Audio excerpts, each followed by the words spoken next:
quero estar deixando aqui uma devocional breve ao seu coração. O texto se encontra no livro de João, no capítulo 16, a partir do verso 5, que diz o seguinte: Agora que vou para aquele que me enviou, nenhum de vocês me pergunta: para onde vais? Porque falei estas coisas, o coração de vocês encheu-se de tristeza. Mas eu afirmo que é para o bem de vocês que eu vou. Se eu não for, o conselheiro não virá para vocês, mas se eu for, eu o enviarei. Quando ele vier, convencerá o mundo do pecado, da justiça e do juízo. Essa palavra está descrita pela pessoa de Jesus Cristo, e ele está falando isso aos seus discípulos momentos antes dele ser preso e em seguida ser crucificado. Ele fala da sua volta ao Pai, e que por consequência da sua ida ao Pai viria o Espírito Santo, o Conselheiro. E conselheiro tem o significado de advogado, auxiliador, alguém que ajuda o outro que está com dificuldade com a lei, alguém que não consegue, que não entende. O ajudador irá ajudar o outro a obedecer à lei. E o que chama a atenção é que Jesus ele passa a descrever a obra do Espírito Santo, de que o Espírito ele iria guiar, de que ele iria convencer tanto do pecado, da justiça e do juízo. E o que chama a atenção também é de que a obra do Espírito ela é semelhante aos ensinos da graça que foram ensinados posteriormente pelos apóstolos em todo o ensino e todo o Novo Testamento.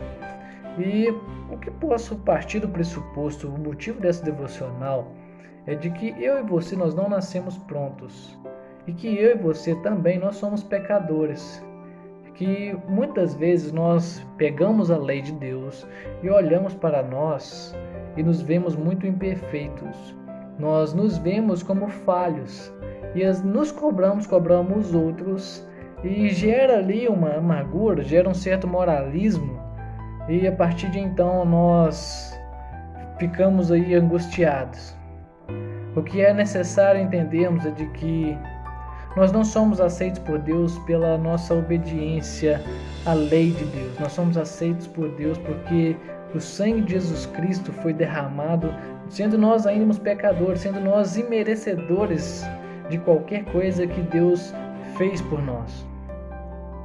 E a partir de então, porque Jesus Cristo nos comprou, que nós agora somos uma propriedade dele, ele nos regenera a partir da obra do seu Espírito de maneira racional a prestar um culto agradável a ele. Um culto onde nós iremos entender que não há nada mais sublime do que a pessoa de Jesus Cristo, onde nós chegaremos à conclusão: eu vou servir a Deus porque não há nada melhor do que servir a Deus.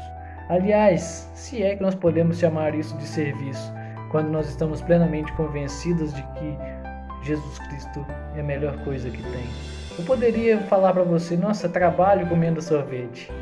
Você vai nem considerar um trabalho, isso para você vai ser uma diversão. É da mesma forma a maneira como o Espírito trabalha na nossa vida, nos convencendo.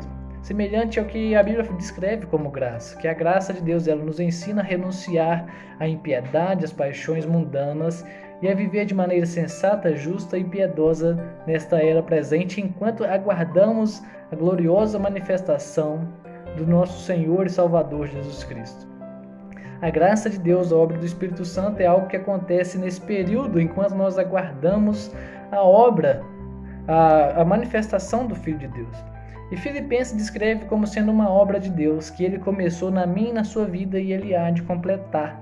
Ele está aqui operando algo na minha e na sua vida, que as circunstâncias que eu e você vivemos são dia após dia um ato de redenção de Deus para nos transformar, para nos colocar em liberdade, para nos tornar semelhantes a Jesus Cristo. Nós precisamos dia após dia enxergar as circunstâncias de maneira que o nosso caráter, dia após dia, está sendo transformado à imagem de Jesus. Que as circunstâncias de Deus têm nos ensinado, até mesmo a Bíblia nos orienta para suportarmos as dificuldades como disciplina de alguém que um pai está nos ensinando a ser da maneira como ele é. E que a circunstância, o ato do Espírito nos convencer, ele tem colocado coisas em ordem tem tirado os ídolos do nosso coração e feito uma entronização da pessoa de Jesus Cristo na nossa vida. Ele tem tirado aquilo que é desordenado, ou até mesmo coisas ilícitas, e tem entronizado Jesus Cristo. E a partir de então, aquilo que nós antes considerávamos como ganho, nós passamos a considerar como perda, pela sublimidade que o Espírito tem nos guiado ao conhecimento de Deus. Que dia após dia o conhecimento de Deus nos constranja a uma vida de piedade, uma vida de amor e de devoção a Ele, de uma vida de amor ao nosso próximo. Que o Senhor te conceda a graça.